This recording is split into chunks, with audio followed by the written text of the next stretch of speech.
Welcome to my YouTube channel. मेरे इस YouTube channel में आप सभी लोगों का स्वागत है। आज का हमारा जो टॉपिक है वो है पठार क्या है, विभिन्न पठारों की विवेचना कीजिए।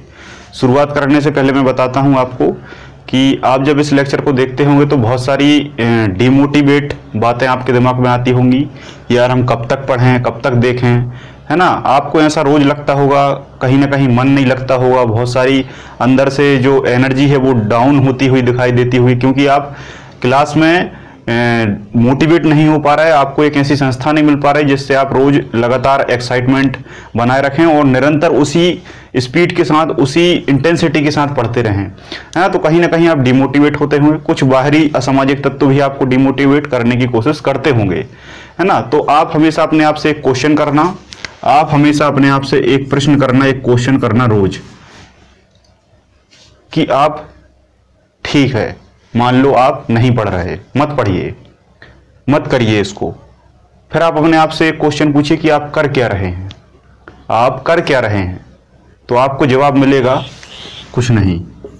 आपके जीवन का समय तो जा ही रहा है, आपके जीवन का समय तो जा ही रहा है। आपको अपने आप से क्वेश्चन पूछना है शीशे के सामने खड़े होकर कि आप कर क्या रहे हैं।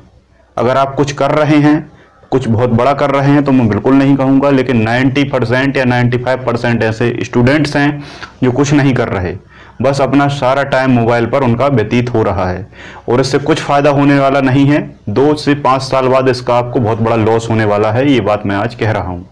आज बात थोड़ी सी अजीब लगेगी, लेकिन आने वाले समय में ये सच साबित होगी। अगर आप जॉब करते हैं, पैसा कमाते हैं, परिवार का ध्यान रखते हैं तो अलग बात है, लेकिन 90 to 95% लोग अपने अभी के समय में कुछ नहीं कर रहे, केवल उनका समय जा रहा है। और जब मैं मानता हूं कि आप जब कुछ नहीं कर रहे तो इतना सा तो आप कर ही सकते हैं। 5 मिनट, 10 मिनट, 15 मिनट, 1 घंटे तो आप 24 घंटे में निकाल सकते हैं। अगर इतना भी आप अपने करियर के लिए नहीं निकाल सकते, सफलता के लिए नहीं निकाल सकते, तो आपका पढ़ने का कोई औचित्य नहीं रह जाता। ठीक है, तो आप अपने आप से प्रश्न करिए। रोज आपको अपने आप से एक प्रश्न करना है कि आज हमने क्या किया, आज हमने क्या किया और हमारे जीवन में क्या हो रहा है। देखो, दूसरों से तो हम बहुत ज़्यादा जेलस करते हैं कि यार उसका ऐसा हो गया, उसका ऐसा हो गया, उसने ये कर लिया होगा, उसका सिलेक्शन हो गया, हमारा नहीं हो पाया, उसका तो परिवार ऐसा था। हम दूसरे में तो दुनिया भर की बातें देखते हैं, कमियां निकालते हैं, अच्छाइयां देखते हैं, संसार की सारी बातों की खबर रखते हैं कि कौन के घर में क्या चल रहा है, हम उसके यहाँ क्या हो गया होगा, सब खबर रखते हैं। लेकिन हम हमारे अंदर कभी नहीं झांक पाते। और जो व्यक्ति अपने अंदर झांक लेता है वो सबसे सफल व्यक्ति माना जाता है। तो आपको संसार सागर से कुछ लेना देना नहीं है, आपको अपने अंदर झांकना है, अंदर देखना है कि क्या आपकी स्थिति है और आप क्या कर रहे हैं। अंतरात्मा जो जवाब देगी वही आप करें। तो आज का हमारा क्वेश्चन है पठार क्या है। तो सबसे पहले एक छोटी सी डेफिनेशन, पृथ्वी की आंतरिक भूगर्भिक हलचल। पृथ्वी में आंतरिक भूगर्भिक हलचल होती है। अब ये हलचल क्यों होती है? क्योंकि मैंने आपको बताया है कि बहुत सारी प्लेटें होती हैं, प्लेटें बहुत सारी धातुओं की बनी होती हैं, इनमें बहुत सारा ताप होता है, क्योंकि पृथ्वी के अंदर ताप ज़्यादा है, 5,500 डिग्री सेल्सियस तक ताप है। जब इतना अधिक ताप होता है तो अणु मूव करते हैं। जैसे पानी को आपने देखा होगा ठंडा रखा रहता है तो रखा रहता है, जैसे उसको गर्म करते हैं तो उसके अणु आगे पीछे होने लगते हैं और पानी उबलने लगता है। तो अंदर जमीन गर्म है, प्लेटें गर्म होती हैं, फैलती हैं, टकराती हैं, हलचल होती है। हलचल होने से भूगर्भिक अवस्था में हलचल होती है, जिससे कहीं पर भाग उठ जाता है, कहीं पर भाग धस जाता है। कहीं पर भाग उठ जाता है पृथ्वी में, कहीं पर भाग धस जाता है। धसी हुई को खान कहते हैं, उठे हुए को पर्वत कहते हैं। कहीं पर बहुत सारे मैदान बन जाते हैं, तो जो मैदान बनते हैं उन्हीं को हम क्या कहते हैं? पठार कहते हैं। लिखेंगे क्या? पृथ्वी की आंतरिक भूगर्भिक हलचल से पृथ्वी के भागों में अनेक भागों के स्थान उठ जाते हैं, अनेक भागों के स्थान धस जाते हैं, जिससे विशाल मैदान का निर्माण होता है, पठार कहलाता है। बात खत्म। 3 नंबर में पूछे, इतना लेके खत्म कर देना है।